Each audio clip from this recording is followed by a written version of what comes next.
이건 정말 기적입니다. 한국이 아니었으면 불가능했을 거예요. 28살의 젊은 청년이 눈물을 흘리며 인터뷰를 하고 있습니다. 이 영상을 보고 있는 많은 시청자들 역시 감동의 눈물을 흘리고 있는데요. 어떤 사건이었는지 한번 알아보겠습니다. 구독과 좋아요로 응원해주세요. 안녕하세요. 저는 에블린 카터입니다. 시애틀 의대에서 감염병학을 전공하고 20년째 응급의학과에서 근무하고 있어요. 그동안 온갖 종류의 감염병과 응급 상황을 겪어봤지만 그날만큼 당황스러운 경험은 없었습니다. 평범한 화요일 새벽 3시 제가 집에서 깊은 잠에 빠져 있을 때 급작스런 전화벨 소리에 잠이 깼어요. 병원에서 온 긴급 호출이었습니다. 시애틀 외곽에 있는 세인트 메리 병원에서 원인 불명의 중증 환자들이 급격히 늘어나고 있다는 거였어요. 처음엔 단순한 식중독이나 독감 정도로 생각했는데 응급실 수간호사 제니퍼의 목소리가 심상치 않았거든요. 20년 경력의 베테랑 간호사가 이렇게 떨리는 목소리로 말하는 걸 들어본 적이 없었어요. 급하게 옷을 입고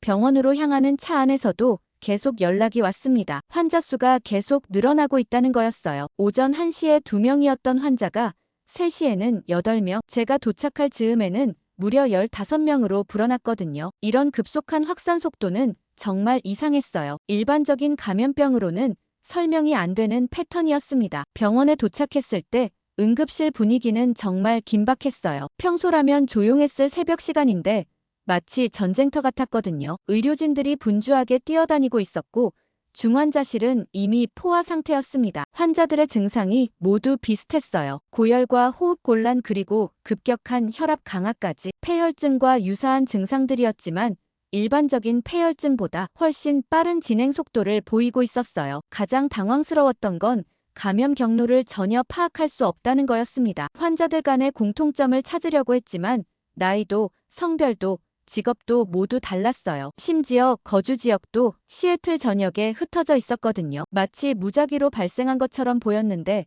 그런 감염병은 존재하지 않아요. 분명히 어떤 연결고리가 있을 텐데 우리가 놓치고 있는 거였죠. 응급실 주치의 마이클과 함께 환자들을 하나씩 돌아보면서 공통 증상을 정리해봤습니다. 모든 환자가 급성 염증 반응을 보이고 있었고 백혈구 수치가 비정상적으로 높았어요. 하지만 일반적인 혈액 검사로는 원인균을 특정할 수 없었거든요. 이런 상황에서 시간만 흘러가고 있었는데 새로운 환자들이 계속 실려오는 거예요. 병원장 로버트와 긴급 회의를 했을 때 정말 심각성을 느꼈습니다. 이대로 가다간 지역 전체가 위험에 빠질 수 있다는 얘기가 나왔거든요. 우리 병원만으로는 감당할 수 없는 규모로 확산될 가능성이 높았어요. 즉시 CDC에 신고하고 다른 병원들과도 정보를 공유해야 한다고 판단했습니다. 하지만 그날 오전 6시쯤 제가 중환자실로 급하게 뛰어들어갔을 때 정말 끔찍한 광경이 펼쳐져 있었습니다. 삑삑 울리는 경보음이 귀를 찢을 듯 했는데 3번 침대 환자의 인공호흡기가 완전히 멈춰 있는 거였어요. 저는 재빨리 수동 환기를 시작하면서 간호사에게 기술자를 부르라고 소리쳤죠. 손목 시계를 보니 벌써 5분이나 지났는데 환자의 산소 포화도가 급격히 떨어지고 있었습니다. 기술자 데이브가 헐레벌떡 뛰어와서 장비를 뜯어보더니 한숨을 쉬었어요. 메인보드가 나갔다는 거였죠. 부품 주문하면 최소 이틀은 걸린다고 하는데 저는 정말 화가 머리끝까지 났습니다. 환자는 지금 당장 죽어가는데 이틀을 어떻게 기다리라는 건지 이해할 수 없었거든요. 결국 다른 병동에서 예비 장비를 가져와야 했는데 그것도 10년 된 낡은 기계였죠. 그런데 더 큰 재앙이 기다리고 있었습니다. 아침 7시쯤 제니퍼가 창백한 얼굴로 제게 달려와서는 간호사 3명이 쓰러졌다고 하는 거였어요. 밤새 과로에 시달리던 수잔이 갑자기 어지럼증을 호소하더니 복도에서 그대로 주저앉았다는 거였죠. 제가 직접 수잔을 부축해서 의자에 앉혔을 때 그녀의 손이 얼음처럼 차가웠습니다. 맥박도 불규칙했고요. 나머지 2 간호사도 비슷한 상태였어요. 캐롤은 계속 토하고 있었고 메가는 극도의 피로로 제대로 서 있기도 힘들어했거든요. 제가 직접 그들을 집으로 보내면서 정말 미안한 마음이 들었죠. 하지만 이런 상태로는 환자들을 돌볼 수 없었으니까요. 문제는 남은 간호사가 제니퍼 포함해서 4명뿐이라는 거였습니다. 제니퍼가 눈물을 글썽이면서 저에게 어떻게 해야 하냐고 물었을 때 저도 답을 못하겠더라고요. 평소라면 한 명당 서너 명 환자를 담당하는데 지금은 8명씩 맡아야 하는 상황이었죠. 저는 직접 나서서 간호 업무를 도와야겠다고 생각했습니다. 의사가 간호사 일을 한다는 게 이상하긴 했지만 지금은 그런 걸 따질 때가 아니었어요. 오전 9시쯤 행정실에서 전화가 와서 격리실 추가 설치 건으로 회의를 하자는 거였죠. 저는 지금 환자들이 죽어가고 있는데 무슨 회의냐고 따졌습니다. 그런데 행정팀장 로라가 하는 말이 정말 기가 막혔거든요. 예산 승인 절차를 밟아야 한다면서 최소 사흘은 걸린다는 거였어요. 저는 정말 화가 나서 전화를 끊어버렸죠. 그런데 설상가상으로 CT 촬영실에서 긴급 호출이 왔습니다. 메인 장비가 갑자기 먹통이 된 거였어요. 제가 직접 가서 확인해 보니 과부하로 시스템이 다운된 상태였거든요. 기술자는 재부팅해봐야 한다면서 최소 2시간은 기다려야 한다고 했죠. 혈액 분석기도 마찬가지였습니다. 평소 하루 처리량의 10배를 한 번에 돌리려니 기계가 버티지 못하는 거였어요. 아무래도 상황이 예민해지다 보니 의료진들도 점점 예민해졌어요. 감염병 전문의 윌리엄이 원인 규명이 먼저라고 주장하는데 응급의학과 마이클은 당장 증상 치료가 급하다고 맞서더라고요. 제가 중간에서 조율하려고 했지만 둘 다 자기 전문 분야 자존심을 걸고 버티는 거였어요. 회의실에서 목소리를 높여가며 싸우는 모습을 보니 정말 한숨만 나왔죠. 정오가 넘어서 로버트가 제 사무실로 와서는 정말 절망적인 표정으로 앉더라고요. 30년간 이런 위기는 처음이라면서 지금 필요한 건 매뉴얼이 아니라 기적이라고 하는 거였습니다. 병원장도 이렇게 무력감을 느끼는 모습을 보니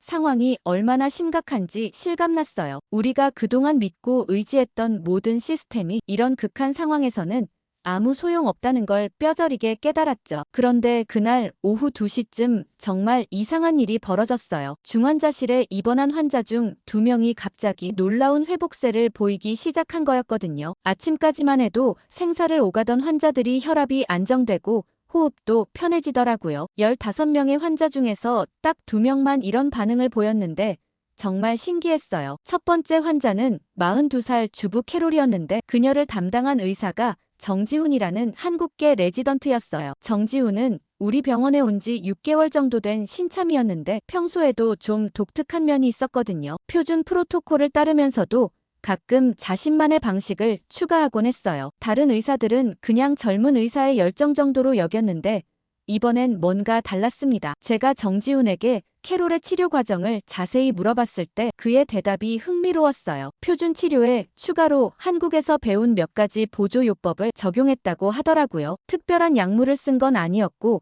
주로 환자의 자세나 호흡법 같은 비약물적 치료였다고 했어요. 처음엔 그런 게 무슨 소용이 있겠나 싶었는데 결과가 너무 확실하니까 무시할 수가 없었거든요. 두 번째 환자는 70살 할아버지 프랭크였는데 이분은 정말 심각한 상태였어요. 아침에 혈압이 거의 측정되지 않을 정도로 위험했는데 오후가 되니까 갑자기 의식도 돌아오고 자력으로 물도 마실 수 있게 됐거든요. 프랭크를 돌본 간호사가 제니퍼였는데 그녀도 정지훈과 비슷한 방식을 적용했다고 했어요. 정지훈이 다른 간호사들에게 몇 가지 팁을 알려줬다는 거였어요. 정말 궁금해서 정지훈에게 구체적으로 어떤 방법을 쓴 건지 물어봤습니다. 그런데 그의 설명을 들어보니 서양 의학과는 확실히 다른 접근법이었어요. 환자의 전체적인 컨디션을 종합적으로 보면서 몸의 균형을 맞춰주는 방식이라고 하더라고요. 특히 혈액순환과 림프순환을 개선하는 특별한 마사지 기법이 효과적이었다고 했어요. 다른 의료진들의 반응은 엇갈렸어요. 나이가 많은 의사들은 과학적 근거가 부족하다며 회의적이었거든요. 단순한 우연일 수도 있다는 의견이 많았어요. 하지만 젊은 의사들과 간호사들은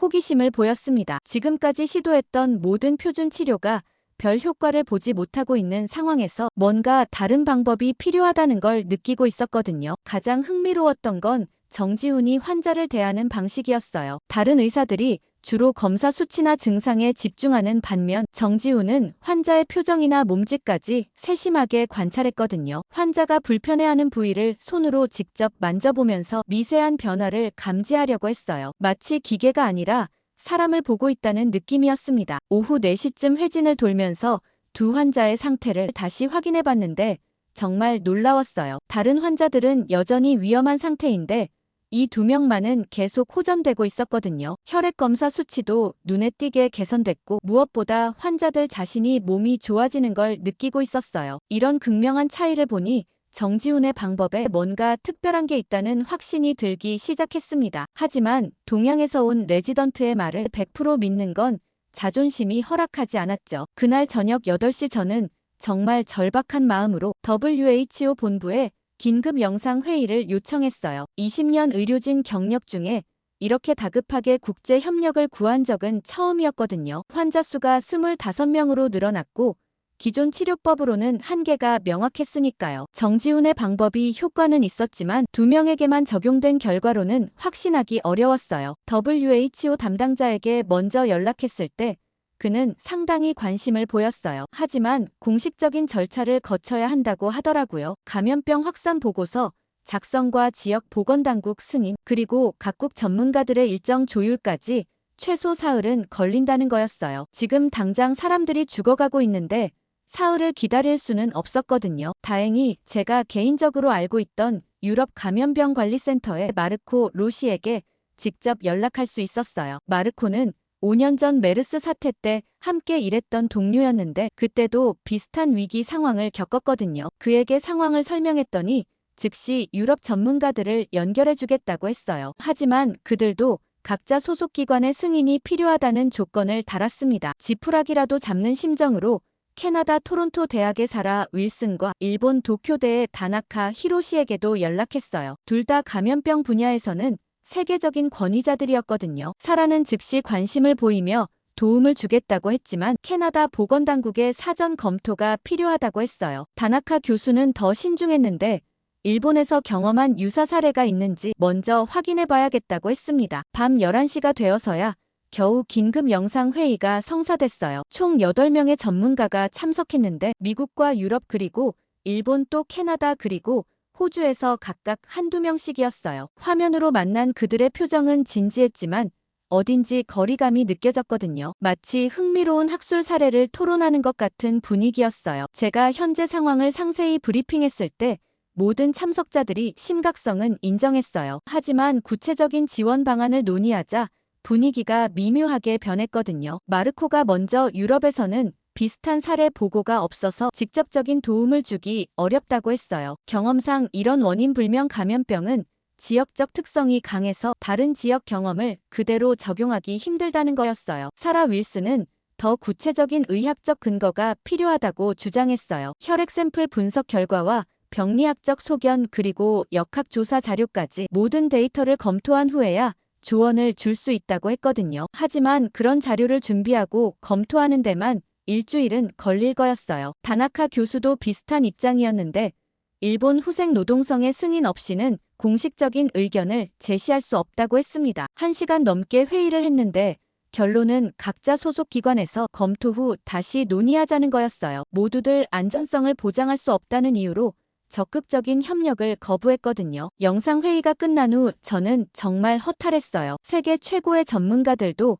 결국 책임 회피에만 급급하다는 걸 느꼈거든요. 영상회의가 끝나고 나서 병원 전체가 마치 시간이 멈춘 것처럼 조용해졌어요. 새벽 1시가 넘은 시간이었는데 평소라면 응급실 특유의 바쁜 소음이라도 있었을 텐데 그날은 정말 무덤 같았거든요. 환자들은 대부분 중환자실에 격리되어 있었고 의료진들은 모두 지쳐서 말이 없었어요. 이런 정적 속에서 들리는 건 인공호흡기 소리와 각종 모니터링 장비의 기계음 뿐이었습니다. 제가 병원 복도를 걸어가면서 가장 마음 아팠던 건 간호사들의 모습이었어요. 특히 제니퍼가 간호사 휴게실 구석에 앉아서 조용히 눈물을 흘리고 있는 걸 봤을 때 정말 가슴이 미어졌거든요. 그녀가 저에게 하는 말이 더욱 가슴을 아프게 했어요. 우리가 지금 이 순간에도 누군가의 죽음을 목격하고 있다는 사실이 믿기지 않는다고 하더라고요. 20년간 응급실에서 일하면서 수많은 생사의 갈림길을 봐왔지만 이번처럼 무력감을 느낀 적은 없었어요. 평소라면 어떤 응급 상황이라도 해결책이 있었거든요. 심정지면 심폐소생술을 하고 외상이면 수술을 했고 감염이면 항생제를 쓸 수 있었어요. 하지만 이번엔 원인도 모르고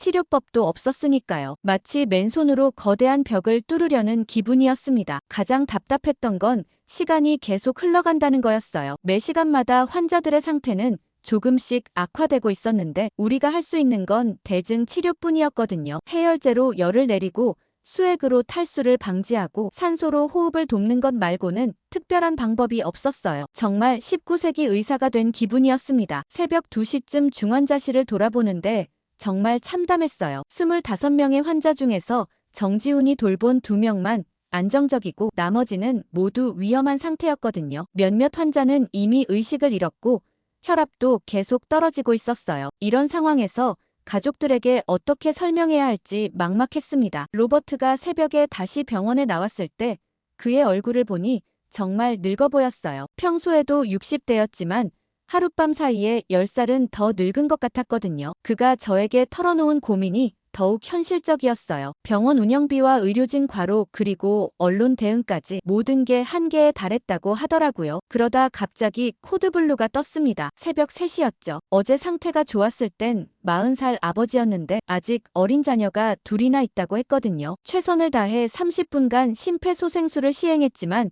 결국 되살릴 수 없었어요. 그 순간 저는 정말 의사로서의 존재 이유를 의심하게 됐습니다. 20년간 쌓아온 경험과 지식이 한 사람의 생명도 구하지 못한다는 게 너무 허무했어요. 복도 끝 의사 휴게실에서 혼자 앉아 있는데 손이 계속 떨렸어요. 스트레스와 피로 때문인지 몸도 제대로 가누기 어려웠거든요. 이런 상태로는 환자들을 제대로 돌볼 수도 없었어요. 하지만 쉴 수도 없는 상황이었죠. 다른 의료진들도 모두 한계 상황이었으니까요. 그때 정지훈이 조심스럽게 다가와서 저에게 말을 걸었어요. 혹시 한국에서 도와줄 수 있는 곳이 있다고 하더라고요. 처음엔 그냥 위로의 말인 줄 알았는데 그의 표정이 진지했어요. 정말 구체적인 계획이 있는 것 같았거든요. 그 순간 희미하게나마 희망이 보이기 시작했습니다. 새벽 4시 정지훈이 저에게 구체적으로 설명해준 내용은 정말 놀라웠어요. 한국에 엔셀 메디텍이라는 스타트업이 있는데 감염병 환자 치료를 위한 혁신적인 장비를 개발했다는 거였거든요. 특히 AI 기반 바이오 센서와 휴대용 에크모 장비가 획기적이라고 했어요. 처음엔 그냥 젊은 의사의 과장된 표현인 줄 알았는데 정지훈이 보여준 자료를 보니까 정말 대단한 기술이었습니다. 정지훈의 설명에 따르면 엔셀 메디텍의 CEO 최서준이 그의 의대 선배라고 했어요. 원래는 의사였는데 의료기기 개발에 뛰어들어서 지난 5년간 놀라운 성과를 냈다는 거였거든요. 특히 코로나 때 한국에서 사용된 이동식 중환자실 시스템이 그들이 개발한 거라고 했어요. 당시 한국의 낮은 사망률에 그 장비가 상당한 기여를 했다는 얘기를 들으니 흥미가 생겼습니다. 가장 주목할 만한 기술은 실시간 혈액 분석이 가능한 바이오 센서였어요. 기존 검사가 몇 시간씩 걸리는 반면 이 장비는 5분 만에 결과가 나온다는 거였거든요. 더 놀라운 건 AI가 환자의 상태 변화를 예측해서 미리 경고해준다는 점이었어요. 지금 같은 응급 상황에서는 정말 꿈 같은 기술이었죠. 환자 상태가 급변하기 전에 미리 대응할 수 있다면 생존율을 크게 높일 수 있을 거였거든요. 하지만 현실적인 문제가 많았어요. 제가 가장 먼저 걱정한 건 미국 의료기기 규정이었거든요. FDA 승인을 받지 않은 장비를 병원에서 사용하는 건 불가능했어요. 설령 응급 상황이라고 해도 환자 안전에 대한 책임을 질 수 없었죠. 정지훈도 그 점을 알고 있었지만 특례 조항을 활용할 수 있을 거라고 했어요. 생명이 위급한 상황에서는 실험적 치료도 허용된다는 거였죠. 또 다른 문제는 비용이었어요. 그런 첨단 장비를 한국에서 가져오려면 엄청난 돈이 들 텐데 우리 병원 예산으로는 감당하기 어려웠거든요. 하지만 정지훈의 말에 따르면 최서준이 인도적 차원에서 무료로 지원할 의향이 있다고 했어요. 단지 실제 임상 데이터를 얻고 싶어 한다는 조건이었죠. 솔직히 너무 좋은 조건이라 오히려 의심스러웠어요. 정지훈이 최서준과 화상통화를 연결해줬을 때 저는 정말 놀랐어요. 상상했던 것보다 훨씬 젊고 열정적인 사람이었거든요. 최서준이 현재 상황에 대해 자세히 묻더니 즉시 도움을 주겠다고 했어요. 그의 확신에 찬 모습을 보니 뭔가 믿음이 생기기 시작했죠. 특히 그가 보여준 임상 데이터가 인상적이었어요. 한국에서 비슷한 중증 감염 환자들을 치료한 결과 생존율이 90%를 넘었다는 거였거든요. 하지만 가장 큰 걸림돌은 시간이었어요. 장비를 한국에서 가져오고 설치하고 의료진 교육까지 마치려면 최소 일주일은 걸릴 거였거든요. 지금 상황에서 일주일을 기다릴 수 있을지 확신이 서지 않았어요. 최서준은 그 점도 고려했는지 핵심 장비만 먼저 항공편으로 보내고 팀도 같이 파견하겠다고 했어요. 48시간 안에 도착할 수 있다는 거였죠. 회의 마지막에 정지훈이 한 말이 인상적이었어요. 기적은 준비된 사람에게 찾아온다고 하더라고요. 지금까지 우리가 최선을 다해 환자들을 돌봤기 때문에 이런 기회가 온 거라는 거였어요. 그 말을 듣고 보니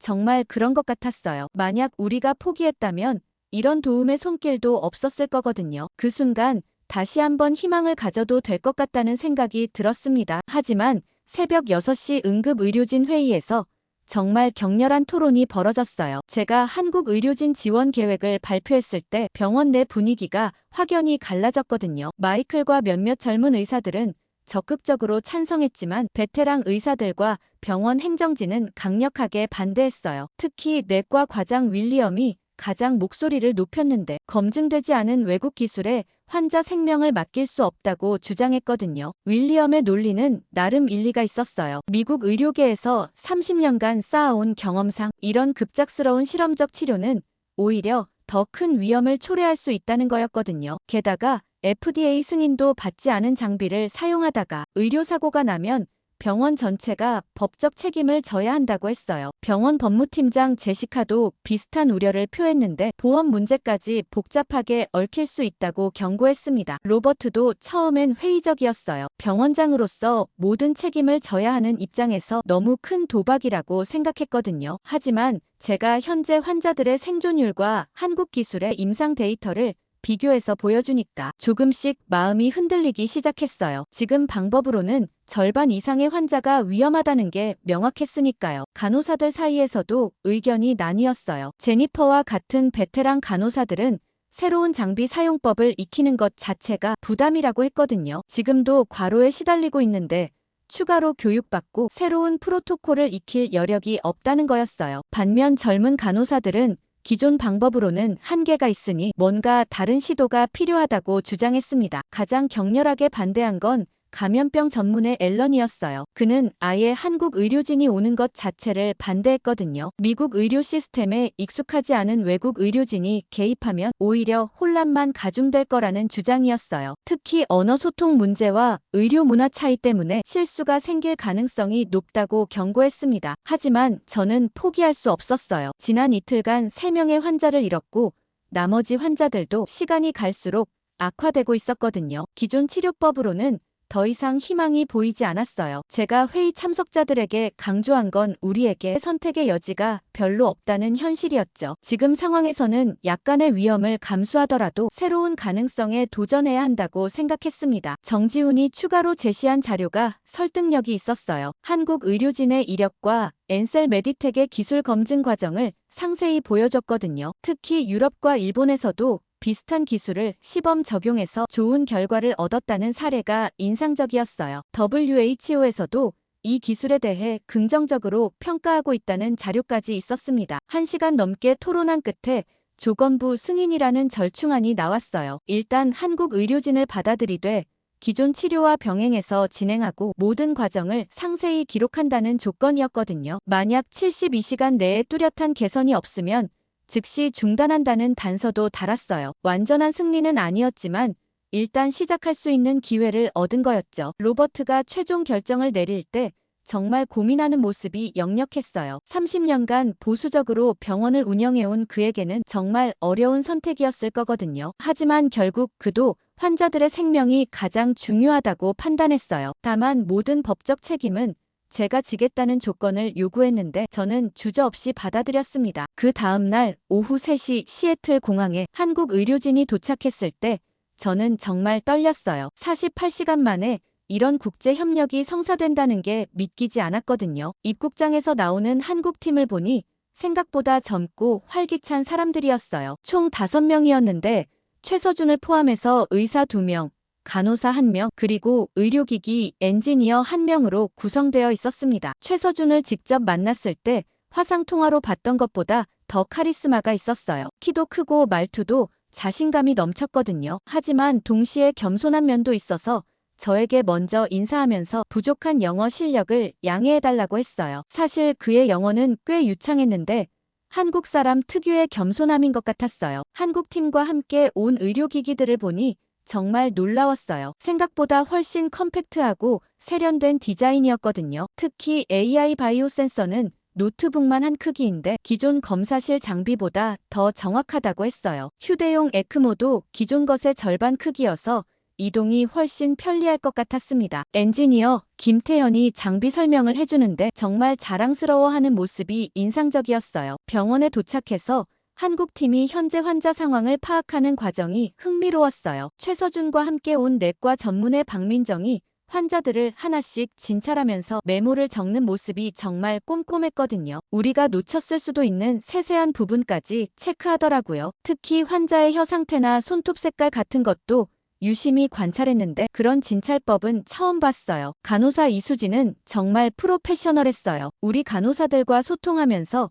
한국의 간호 프로토콜을 설명해 주는데 상당히 체계적이었거든요. 특히 환자 상태 모니터링 방법이 우리와는 조금 달랐어요. 더 자주, 더 세밀하게 체크하는 방식이었는데 그래서 변화를 더 빨리 감지할 수 있다고 했습니다. 하지만 장비 설치 과정에서 약간의 문제가 있었어요. 우리 병원의 전력 시스템과 한국 장비의 규격이 맞지 않았거든요. 김태현이 당황하는 모습을 보이더니 급하게 어댑터를 찾아다녔어요. 다행히 병원 시설팀의 도움으로 2시간 만에 해결됐지만 처음엔 정말 걱정됐습니다. 이런 기술적 문제 때문에 전체 계획이 무산될 뻔했거든요. 아무래도 가장 인상적이었던 건 한국팀의 팀워크였어요. 5명이 마치 하나의 유기체처럼 움직이더라고요. 누가 지시하지 않아도 각자 자신의 역할을 정확히 알고 있었고 서로 도와가면서 일했어요. 특히 최서준이 팀을 이끄는 방식이 인상적이었는데 명령하기보다는 의견을 물어보고 함께 결정하는 스타일이었습니다. 오후 6시쯤 첫 번째 환자에게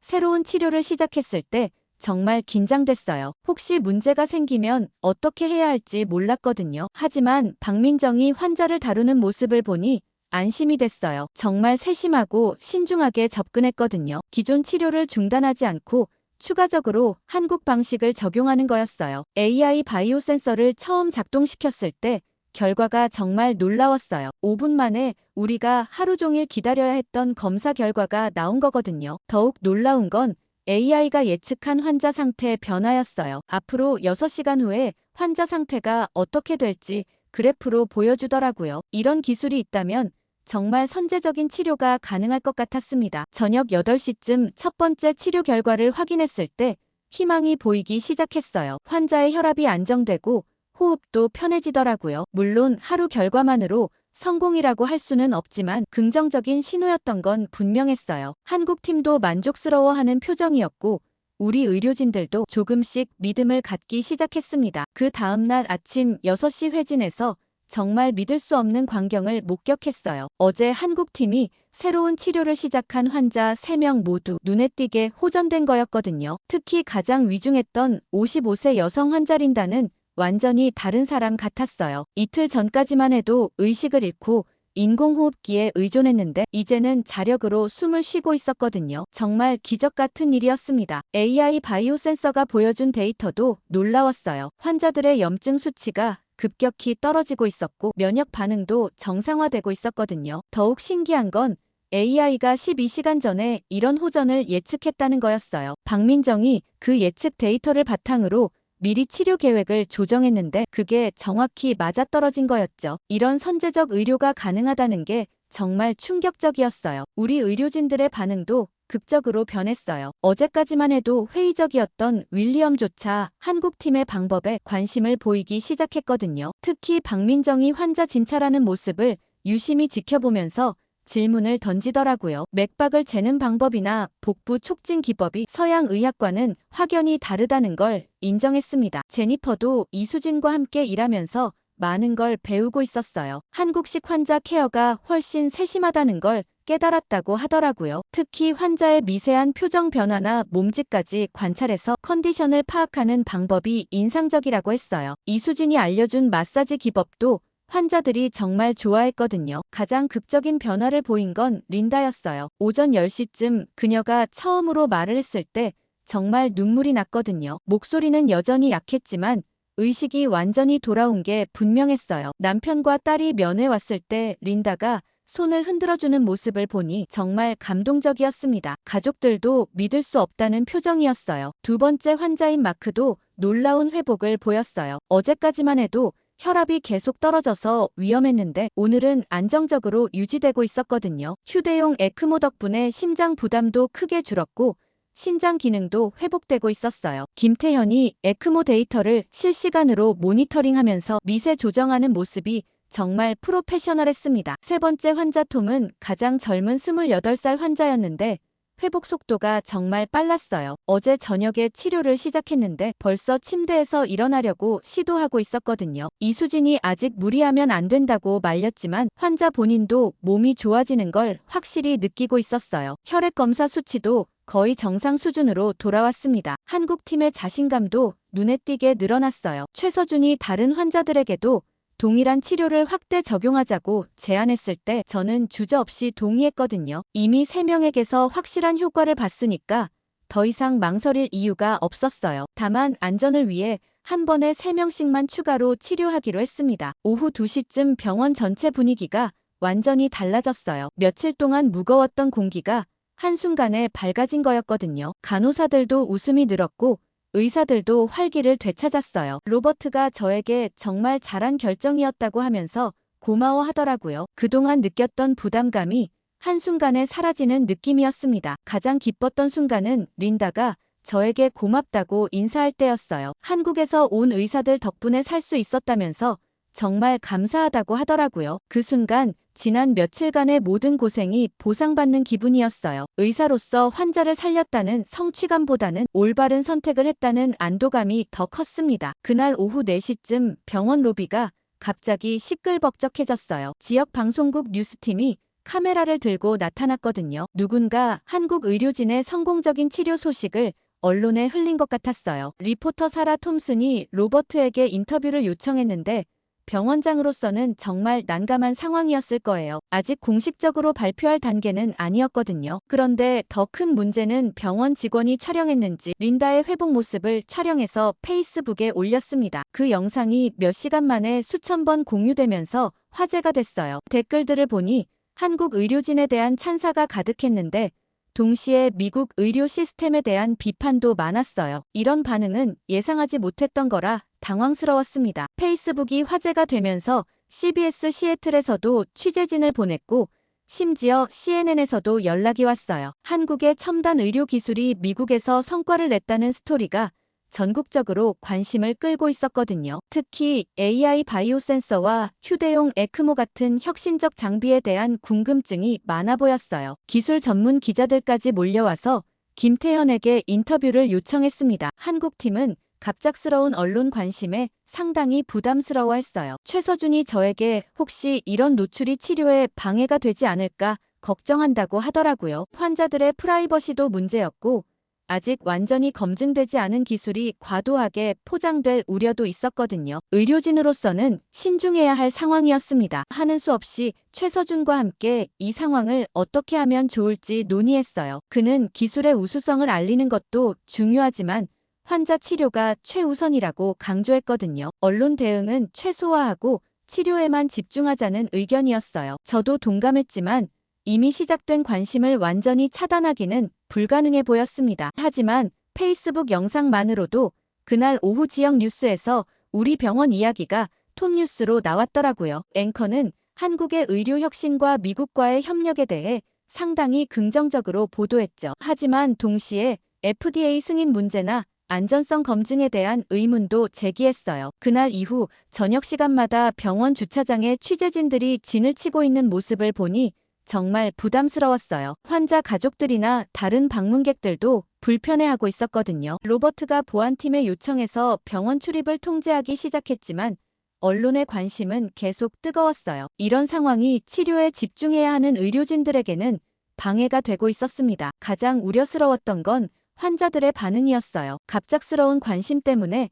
스트레스를 받는 환자들이 있었거든요. 특히 린다는 회복 중인데 계속 인터뷰 요청이 와서 힘들어했어요. 우리가 환자 보호를 위해 면회를 제한하고 언론 접촉을 차단했지만 완전히 막기는 어려웠습니다. 그런데 아니나 다를까 문제가 터졌습니다. FDA에서 긴급 조사팀을 파견한다는 연락이 왔어요. 어제 언론 보도를 본 FDA가 미승인 의료기기 사용에 대한 공식 조사에 착수한다는 거였어요. 조사가 끝날 때까지 한국 장비 사용을 중단하라는 명령까지 내렸습니다. 이런 상황은 정말 예상하지 못했거든요. 더 큰 문제는 시애틀 의료윤리위원회에서도 개입한다고 했어요. 환자 안전과 의료윤리 검토가 필요하다는 이유였는데 최소 일주일은 걸릴 거라고 하더라고요. 지금 한국 치료를 받고 있는 환자들은 어떻게 해야 할지도 애매한 상황이었어요. 갑자기 치료를 중단하면 오히려 위험할 수 있었거든요. 한국팀의 당황스러운 모습이 정말 안타까웠어요. 최서준이 한국 본사와 긴급 화상회의를 하는 모습을 보니 상당한 압박을 받고 있는 것 같아 보였습니다. 엔셀 메디텍 이사회에서도 미국에서의 법적 문제가 본사에 미칠 영향을 우려하고 있다고 했어요. 어제까지만 해도 성공 스토리였는데 하루 만에 위기 상황이 되고 말았죠. FDA 조사관을 기다리며 병원 전 직원들은 모두 긴장했어요. 특히 환자들의 동의서 문제를 집중적으로 파고들더라고요. 실험적 치료에 대한 충분한 설명이 있었는지, 대한치료법에 대한 정보를 제공했는지 등등 정말 세세한 부분까지 따졌습니다. 하지만 가장 곤란했던 건 한국 장비의 안전성 검증 자료였어요. 데이비드가 요구한 건 미국 기준의 임상시험 데이터였는데 한국에서 가져온 자료로는 부족하다고 했거든요. 설령 한국에서 성공적으로 사용되고 있다고 해도 미국 FDA 기준으로는 검증이 안 됐다는 거였어요. 이런 관료적 장벽은 정말 답답했습니다. 한국팀도 상당한 스트레스를 받고 있었어요. 박민정이 저에게 혹시 자신들 때문에 병원이 문제가 되는 건 아닌지 걱정한다고 하더라고요. 한국에서 온 선한 의도가 오히려 미국 의료진들에게 피해를 줄까봐 염려하고 있었어요. 이런 상황에서도 환자들을 걱정하는 모습이 정말 의사다운 모습이었습니다. 게다가 오후 1시쯤 더 큰 문제가 터졌어요. 경쟁 병원인 하버뷰 메디컬 센터에서 공식 이의 제기를 했는데 우리 병원이 특혜를 받아 해외 기술을 독점 사용하고 있다는 주장이었어요. 다른 병원들도 동등한 기회를 가져야 한다면서 시애틀 의료협회에 정식 민원을 제기했습니다. 언론도 완전 다른 입장으로 기사를 쓰기 시작했습니다. 어제까지만 해도 성공 스토리로 보도했는데 오늘은 논란거리로 다루고 있었거든요. 특히 의료 안전성과 규제 문제를 부각시키면서 한국 기술에 대해 의문을 제기하기 시작했고 여론도 점점 분열되고 있는 것 같았습니다. 하지만 가장 속상했던 건 환자들의 반응이었어요. 린다가 치료 중단 소식을 듣고 울기 시작했거든요. 겨우 회복되기 시작했는데 왜 갑자기 중단하느냐면서 항의했어요. 다른 환자 가족들도 비슷한 반응이었는데 특히 마크의 아내는 정말 화를 냈어요. 관료들의 결정 때문에 남편이 위험해질 수 있다는 거였죠. 병원에서는 긴급 회의가 열렸습니다. 법적 위험을 감수하고 치료를 계속할 것인지 아니면 조사가 끝날 때까지 기다릴 것인지 선택해야 했거든요. 환자의 생명과 병원의 안전 사이에서 정말 고민이 됐어요. 하지만 의사로서 환자가 우선이라는 원칙만은 변하지 않았습니다. 저녁 6시쯤 한국팀과 함께 대응 방안을 논의했어요. 최서준이 제안한 건 일단 한국으로 돌아가서 정식 FDA 승인 절차를 밟자는 거였거든요. 시간은 오래 걸리지만 가장 확실한 방법이라고 했어요. 하지만 그렇게 되면 지금 환자들은 어떻게 해야 할지 막막했습니다. 그래도 지금으로선 최선이지 않냐며 당장 내일 아침 비행기로 한국으로 돌아가겠다고 얘기했습니다. 환자들에게도 그 소식을 알렸죠. 하지만 그날 저녁 어느 간호사가 다급히 저를 불렀습니다. 거기선 정말 예상치 못한 일이 벌어졌어요. 린다가 병실에서 나와서 다른 환자들과 가족들을 모으기 시작했어요. 아직 완전히 회복되지 않은 상태였는데도 휠체어를 타고 병원 로비로 내려와서 사람들에게 말을 걸고 있더라고요. 처음엔 뭘 하려는 건지 몰랐는데 곧 깨달았습니다. 린다가 주도해서 환자들과 가족들이 단체 행동을 시작했죠. 한국 의료진의 치료를 받을 권리를 요구하는 것처럼 보였습니다. 마크의 아내 제시카가 가장 적극적이었는데 병원 측에 공식 요청서를 제출하겠다고 했어요. 환자 가족들이 뭉쳐서 항의하기로 한 거죠. 그리고 이 모습을 널리 알려야겠다며 라이브로 중계하기 시작했어요. 워낙 화제가 되고 있는 사안이라 그런지 영상은 급속도로 퍼졌고 시애틀 시민들 중에서도 병원을 지지하는 목소리가 나오기 시작했습니다. 오후 9시쯤에는 병원 앞에 시민들이 모여들기 시작했어요. 처음엔 10여 명 정도였는데 1시간 만에 100명이 넘었거든요. 평소 같으면 이런 집회가 부담스러웠을 텐데 이번엔 달랐어요. 모두들 한국 의료진을 지지하고 환자들의 치료받을 권리를 옹호하는 거였어요. 피켓도 준비해온 사람들이 있어서 정말 조직적인 것 같았습니다. 그날 밤 10시쯤 제가 톰의 병실에서 마지막 회진을 하고 있을 때였어요. 갑자기 톰이 침대에서 일어나더니 저에게 간절한 눈으로 부탁을 했습니다. 로비에 내려가서 기자들한테 직접 얘기하고 싶다고 하더라고요. 저는 깜짝 놀라서 아직 몸이 회복 중이라며 말렸어요. 하지만 톰의 표정이 워낙 진지해서 결국 휠체어를 가져와야 했죠. 엘리베이터에서 내려오면서 톰이 떨리는 목소리로 말했습니다. 자신처럼 죽음의 문턱에서 돌아온 사람이 아니면 이 절박함을 모를 거라고 하더라고요. 로비에 도착했을 때 기자들과 시민들이 여전히 기다리고 있는 모습을 보니 정말 놀라웠어요. 톰이 휠체어에서 일어서려고 하자 제가 재빨리 부축했죠. 28살 청년이 떨리는 목소리로 시작한 증언이 정말 가슴을 울렸습니다. 한국 의료진이 없었다면 지금 이 자리에 서 있을 수 없었을 거라고 했어요. 목소리가 점점 힘이 실리면서 다른 환자들도 자신처럼 살 기회를 가져야 한다고 호소하는 모습이 감동적이었죠. 기자들도 조용히 들으면서 계속 사진을 찍고 있었습니다. 그런데 정말 놀라운 일이 벌어졌어요. 톰의 증언이 끝나자마자 로비 한쪽에서 박수 소리가 들리기 시작했어요. 마크의 딸 에밀리가 눈물을 글썽이며 일어서서 박수를 치고 있었죠. 그러자 다른 가족들도 하나둘씩 일어서더니 박수에 동참하기 시작했습니다. 순식간에 로비 전체가 따뜻한 박수 소리로 가득 찼어요. 에밀리가 앞으로 나와서 말을 시작했을 때 저는 정말 놀랐어요. 겨우 20살인 대학생이 이렇게 당당하게 나설 줄은 몰랐거든요. 아버지가 한국 의료진 덕분에 많이 좋아졌다면서 감사 인사를 했죠. 그리고는 다른 환자들도 똑같은 기회를 가져야 한다고 호소했습니다. 어린 나이에도 불구하고 정말 진중하고 감동적인 말이었어요. 가장 기억에 남는 건 그 순간 시의회 의원 마이크 오브라이언이 나타난 일이었습니다. 저도 모르게 깜짝 놀라서 인사를 했는데 그가 저에게 상황을 자세히 설명해달라고 하더라고요. 환자들과 직접 면담을 하고 싶다고 해서 제가 병실로 안내했어요. 마크의 병실에 들어갔을 때 의원의 표정이 확 굳어지는 걸 봤죠. 마크가 산소 마스크를 끼고 있는 모습을 본 오브라이언 의원이 정말 충격받는 것 같았어요. 직접 환자의 손을 잡으면서 꼭 도움을 주겠다고 약속하더라고요. 그리고는 저에게 FDA의 과도한 규제가 환자 생명을 위험에 빠뜨리고 있다고 비판했습니다. 이런 정치적 지지가 생긴 건 정말 예상 밖이었어요. 자정 무렵 로비에서 정말 아름다운 광경을 목격했습니다. 사람들이 하나둘씩 촛불을 켜기 시작하는 거였어요. 어떤 구호를 외치거나 시끄럽게 하는 게 아니라 그냥 조용히 서서 지지 의사를 표현하고 있었죠. 제가 창문 너머로 내려다봤을 때 그 장면이 정말 감동적이었습니다. 생명을 지키려는 순수한 마음들이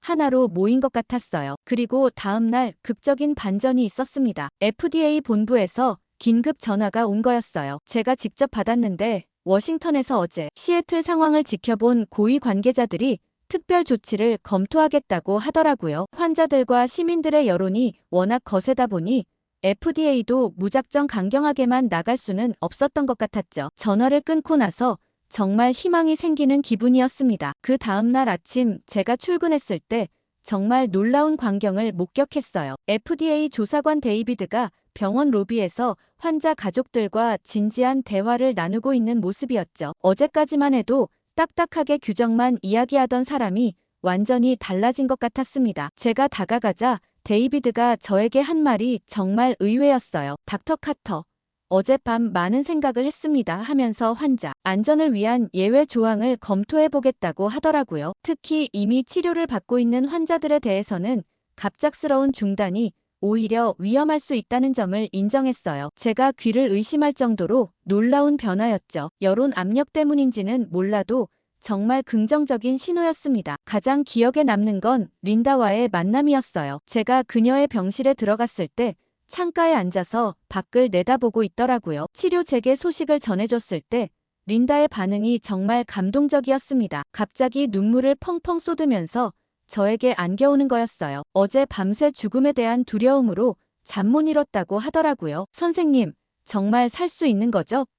하면서 떨리는 목소리로 묻는 린다를 보니 제 마음도 뭉클했어요. 한국 의료진이 다시 치료를 시작할 수 있게 됐다고 설명해줬을 때 린다가 보인 안도의 표정을 평생 잊지 못할 것 같습니다. 그 순간 의사로서 환자에게 희망을 주는 게 얼마나 소중한 일인지 깨달았어요. 오전 10시에 긴급 회의가 열렸을 때도 정말 긴장됐습니다. 회의실에 들어가니 FDA 관계자들과 병원 경영진, 그리고 한국팀이 모두 모여 있었어요. 데이비드가 제시한 타협안을 듣는 순간 정말 놀라웠죠. 엄격한 모니터링 하에서 제한적으로 치료를 계속하겠다는 조건이었습니다. 모든 치료 과정을 상세히 기록하고 실시간으로 FDA에 보고해야 한다는 번거로운 조건이었지만 치료 자체는 계속할 수 있다는 점에서 다행이었어요. 최서준의 반응이 정말 인상적이었습니다. 오히려 더 투명하게 데이터를 공개하는 게 한국 기술의 우수성을 입증하는 기회가 될 거라고 하더라고요. 이런 적극적인 자세를 보이니 FDA 관계자들도 긍정적으로 받아들이는 것 같았어요. 박민정도 환자들을 계속 돌볼 수 있다면 어떤 조건이든 감수하겠다고 했죠. 가장 뿌듯했던 순간은 톰을 만났을 때였어요. 치료 재개 소식을 들은 톰이 갑자기 침대에서 벌떡 일어나더니 박민정에게 안아달라고 하는 거였습니다. 28살 청년이 어린아이처럼 기뻐하는 모습을 보니 저도 덩달아 기분이 좋아졌어요. 이제 정말 살 수 있겠네요 하면서 환하게 웃는 톰을 보니 지난 며칠간의 고생이 다 보상받는 기분이었죠. 오후에 새로운 치료 프로토콜을 정하는 회의도 정말 흥미로웠습니다. 미국 의료진과 한국팀이 함께 환자를 돌보면서 각 단계마다 상호 검증하는 방식으로 정해졌어요. 제가 중간에서 조율 역할을 맡게 됐는데 두 팀의 다른 접근 방식을 조화시키는 게 쉽지 않았죠. 하지만 모두가 환자를 위한다는 같은 목표를 가지고 있어서 결국 좋은 방안을 찾을 수 있었습니다. 저녁 뉴스에서 CNN 보도를 봤을 때 정말 뿌듯했어요. 이번 사건을 혁신과 규제의 균형을 찾은 좋은 사례라고 평가하더라고요. 특히 시민들의 자발적 참여가 의료 정책 변화를 이끌어낸 점을 높이 평가했습니다. 그 순간 우리가 겪은 모든 고생과 갈등이 정말 의미 있는 일이었다는 확신이 들었어요. 닥터 카터, 어젯밤 많은 생각을 했습니다 하면서 환자 안전을 위한 예외 조항을 검토해보겠다고 하더라고요. 특히 이미 치료를 받고 있는 환자들에 대해서는 갑작스러운 중단이 오히려 위험할 수 있다는 점을 인정했어요. 제가 귀를 의심할 정도로 놀라운 변화였죠. 여론 압력 때문인지는 몰라도 정말 긍정적인 신호였습니다. 가장 기억에 남는 건 린다와의 만남이었어요. 제가 그녀의 병실에 들어갔을 때 창가에 앉아서 밖을 내다보고 있더라고요. 치료 재개 소식을 전해줬을 때 린다의 반응이 정말 감동적이었습니다. 갑자기 눈물을 펑펑 쏟으면서 저에게 안겨오는 거였어요. 어제 밤새 죽음에 대한 두려움으로 잠 못 이뤘다고 하더라고요. 선생님, 정말 살 수 있는 거죠? 하면서 떨리는 목소리로 묻는 린다를 보니 제 마음도 뭉클했어요. 한국 의료진이 다시 치료를 시작할 수 있게 됐다고 설명해줬을 때 린다가 보인 안도의 표정을 평생 잊지 못할 것 같습니다. 그 순간 의사로서 환자에게 희망을 주는 게 얼마나 소중한 일인지 깨달았어요. 오전 10시에 긴급 회의가 열렸을 때도 정말 긴장됐습니다. 회의실에 들어가니 FDA 관계자들과 병원 경영진, 그리고 한국팀이 모두 모여 있었어요. 데이비드가 제시한 타협안을 듣는 순간 정말 놀라웠죠. 엄격한 모니터링 하에서 제한적으로 치료를 계속하겠다는 조건이었습니다. 모든 치료 과정을 상세히 기록하고 실시간으로 FDA에 보고해야 한다는 번거로운 조건이었지만 치료 자체는 계속할 수 있다는 점에서 다행이었어요. 최서준의 반응이 정말 인상적이었습니다. 오히려 더 투명하게 데이터를 공개하는 게 한국 기술의 우수성을 입증하는 기회가 될 거라고 하더라고요. 이런 적극적인 자세를 보이니 FDA 관계자들도 긍정적으로 받아들이는 것 같았어요. 박민정도 환자들을 계속 돌볼 수 있다면 어떤 조건이든 감수하겠다고 했죠. 가장 뿌듯했던 순간은 톰을 만났을 때였어요. 치료 재개 소식을 들은 톰이 갑자기 침대에서 벌떡 일어나더니 박민정에게 안아달라고 하는 거였습니다. 28살 청년이 어린아이처럼 기뻐하는 모습을 보니 저도 덩달아 기분이 좋아졌어요. 이제 정말 살 수 있겠네요 하면서 환하게 웃는 톰을 보니 지난 며칠간의 고생이 다 보상받는 기분이었죠. 오후에 새로운 치료 프로토콜을 정하는 회의도 정말 흥미로웠습니다. 미국 의료진과 한국팀이 함께 환자를 돌보면서 각 단계마다 상호 검증하는 방식으로 정해졌어요. 제가 중간에서 조율 역할을 맡게 됐는데 두 팀의 다른 접근 방식을 조화시키는 게 쉽지 않았죠. 하지만 모두가 환자를 위한다는 같은 목표를 가지고 있어서 결국 좋은 방안을 찾을 수 있었습니다. 저녁 뉴스에서 CNN 보도를 봤을 때 정말 뿌듯했어요. 이번 사건을 혁신과 규제의 균형을 찾은 좋은 사례라고 평가하더라고요. 특히 시민들의 자발적 참여가 의료 정책 변화를 이끌어낸 점을 높이 평가했습니다. 그 순간 우리가 겪은 모든 고생과 갈등이 정말 의미 있는 일이었다는 확신이 들었어요. 오후 4시쯤 3호 병실에서 정말 감동적인 순간을 목격했어요. 제가 들어갔을 때 린다의 침대 주위에 미국 의료진과 한국 팀이 나란히 서서 함께 치료하고 있는 모습이었습니다. 박민정이 AI 바이오 센서를 조작하는 동안 제니퍼가 환자 상태를 체크하고 있었어요. 서로 다른 의료 문화와 기술이 자연스럽게 조화를 이루는 모습이 마치 미래 의료의 모습 같았죠. 가장 인상적이었던 건 두 팀이 소통하는 방식이었어요. 이수진이 환자의 혈압 수치를 영어로 말하면 제니퍼가 바로 이해하고 적절한 조치를 취했습니다. 그 순간 의학에는 정말 국경이 없다는 걸 실감했어요. 저녁 무렵 로버트가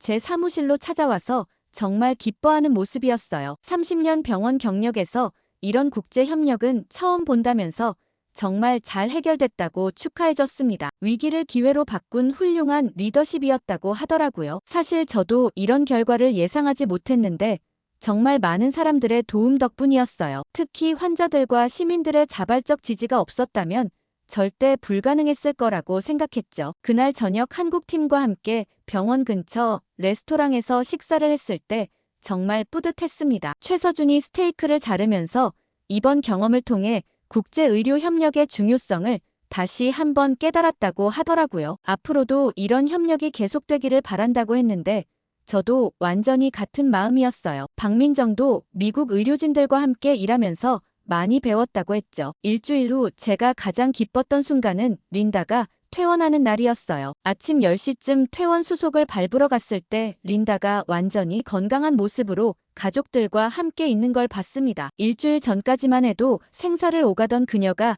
이제는 혈색도 좋고 목소리도 힘이 있더라고요. 퇴원 전에 한국팀 모든 분들을 찾아가서 일일이 인사하면서 눈물을 흘리는 모습이 정말 감동적이었어요. 가장 놀라운 회복을 보인 건 마크였어요. 제가 그의 병실에 마지막 회진을 갔을 때 침대에 앉아서 신문을 읽고 있는 모습이었습니다. 심장 기능이 거의 정상으로 돌아왔고 신장 수치도 완전히 회복됐어요. 휴대용 에크모 덕분에 심장에 무리를 주지 않으면서도 효과적인 치료가 가능했던 거였죠. 퇴원 당일 부인 제시카와 함께 한국팀에게 감사 인사를 하러 온 모습이 정말 따뜻했습니다. 톰의 깜짝 방문이 가장 기억에 남아요. 이미 며칠 전에 퇴원한 그가 갑자기 병원에 나타난 거였어요. 제가 복도에서 우연히 마주쳤는데 완전히 건강해진 모습으로 박민정을 찾고 있더라고요. 손에는 예쁜 꽃다발을 들고 있었습니다. 28살 청년답게 정말 밝고 활기찬 모습이었는데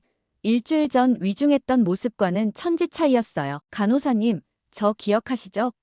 하면서 박민정에게 꽃다발을 건네는 톰을 보니 제 마음도 따뜻해졌습니다. 박민정이 깜짝 놀라면서도 정말 기뻐하는 모습이었어요. 톰이 완전히 회복된 건강한 모습을 보여주려고 일부러 운동복을 입고 온 것 같았죠. 그 순간 우리가 한 일이 정말 의미 있는 일이었다는 확신이 들었습니다. 제가 가장 놀란 건 AI 바이오 센서의 성능이었어요. 김태현이 자랑스러운 표정으로 보여준 데이터를 봤을 때 정말 입이 떡 벌어졌습니다. 지난 일주일간 환자 상태 변화 예측이 95% 이상 정확했다는 거였어요. 제가 30년간 의료진으로 일하면서 이런 정확도는 처음 봤죠. 김태현이 더 발전된 버전을 개발 중이라고 하니 앞으로 응급의학 분야에 정말 혁명이 일어날 것 같았습니다. 오후 2시쯤 마지막 환자가 퇴원 수속을 마치고 나서 제니퍼가 박민정과 포옹하며 눈물을 흘리는 걸 봤습니다. 처음엔 서로 다른 의료 문화 때문에 소통이 어려웠는데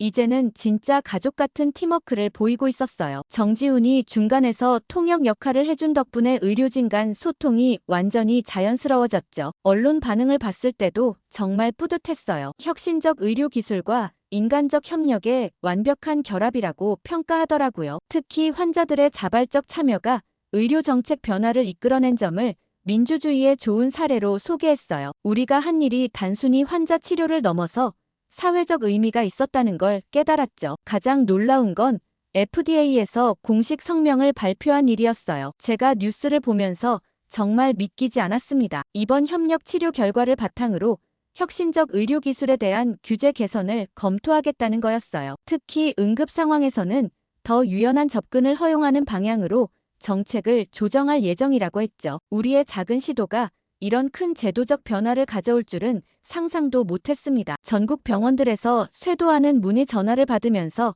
정말 신기했어요. 하버드 의대에서까지 연락이 왔을 때는 제가 귀를 의심했습니다. 유명 병원들까지 한국 기술에 관심을 보이면서 협력 방안을 묻고 있었어요. 앞으로 이런 국제 의료 협력이 정말 활발해질 것 같았죠. 하지만 이별의 날이 다가오고 있었습니다. 한국팀의 마지막 회진에 동행했을 때 정말 아쉬웠어요. 최서준이 데이터 정리를 하면서 이번 경험을 통해 얻은 임상 결과가 향후 기술 개발에 큰 도움이 될 거라고 했습니다. 특히 서양인 환자들에게도 효과가 입증된 점이 글로벌 진출에 중요한 근거가 될 거라고 하더라고요. 이런 과학적 성과까지 얻게 된 걸 보니 정말 의미 있는 협력이었다는 생각이 들었어요. 그런데 회진을 마치고 데스크에 있는데 깜짝 놀랐어요. 병원 직원들이 작은 파티를 준비했더라고요. 작은 규모였지만 진심이 느껴지는 분위기였습니다. 제니퍼가 대표로 감사 인사를 할 때 눈물을 글썽이는 모습을 보니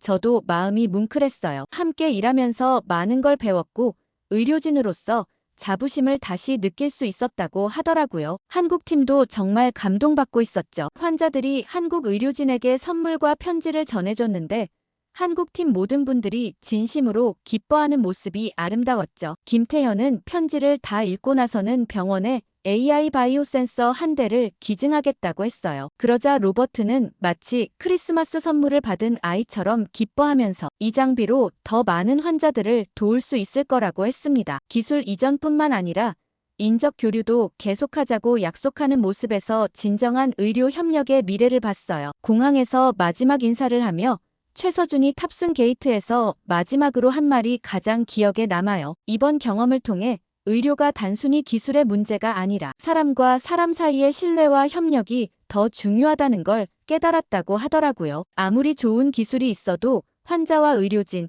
그리고 사회의 지지가 없으면 소용없다는 말에 정말 공감했습니다. 한국팀이 떠난 후 병원으로 돌아오는 길에 정말 많은 생각이 들었어요. 운전하면서 지난 2주간의 일들이 주마등처럼 스쳐 지나가더라고요. 절망에서 희망으로, 갈등에서 협력으로, 그리고 위기에서 기회로 바뀐 놀라운 여정이었어요. 혼자서는 절대 해결할 수 없었던 문제를 여러 사람의 협력으로 극복할 수 있었다는 게 정말 의미 있었죠. 병원 응급실에 들어갔을 때 느낀 변화가 정말 신기했어요. 평상시에 평온함이 돌아와 있었지만 뭔가 달라진 분위기였습니다. 의료진들의 표정이 더 자신감 있어 보였고 환자들을 대하는 태도도 더 따뜻해진 것 같았어요. 이번 경험이 모든 사람들에게 긍정적인 변화를 가져온 거였죠. 집에 돌아가서 혼자 있을 때 정말 꿈 같았던 시간을 돌이켜봤어요. 무엇보다 23명의 환자가 모두 건강하게 집으로 돌아갔다는 사실이 가장 기뻤습니다. 의사로서 환자의 생명을 구하는 것보다 더 큰 보람은 없을 거라고 생각하면서 정말 감사한 마음이 들었어요. 이런 경험을 할 수 있게 해준 한국팀에게 진심으로 고마웠죠.